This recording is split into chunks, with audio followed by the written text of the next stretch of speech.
আমার মাঝে মাঝে মন চাই যে বিএনপির নামে আমি কিছুই বলবো না, কিন্তু ভাই তাদের কথাবার্তা শুনলে আমি ভাই ঠিক থাকতে পারি না। কিভাবে ঠিক থাকবো বলেন? বিএনপির ধানের শীষের পদপ্রার্থী আপনার সাতক্ষীরা ২ আসনের আব্দুর রৌফ, যিনি এখনো ঠিক মতন কথা বলতে পারে না।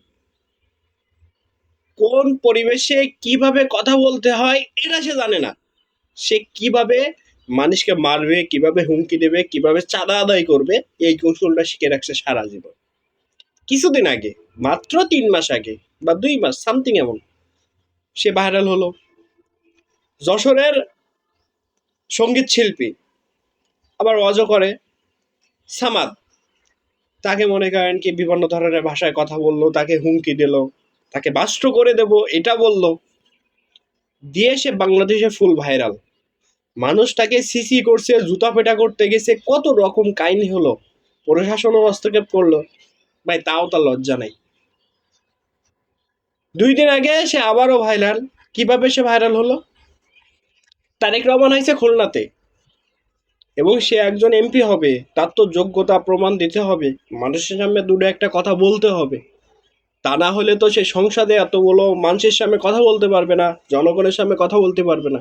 এই জন্য তাকে সময় দেওয়া হলো ২ মিনিট কথা বলার জন্য।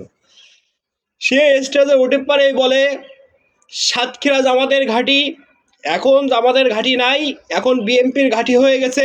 এই সাতক্ষীরাতে আর জামাত রাখবো না, জামাতকে উচ্ছেদ করে দেব।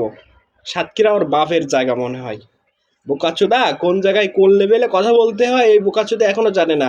এর উচিত জামাত শিবিরের কাছ থেকে, জামাতের কাছ থেকে ৩ মাসের কোচিং করা, যে কিভাবে কথা বলতে হয়, কিভাবে পরিবেশ বুঝে সব কিছু বুঝে মানুষকে সামনে বক্তব্য রাখতে হয়।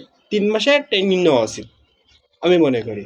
দায়িত্বে এর এত বুড়ো হয়ে গেছে তাই কি, এখনো এর জ্বালাই নাই, বুঝতে পারছেন? আর আপনারা যদি এ সম্পর্কে জেনে থাকেন তো অবশ্যই ভিডিওর কমেন্টে একটা ভালো মতামত দিয়ে যাবেন। ধন্যবাদ।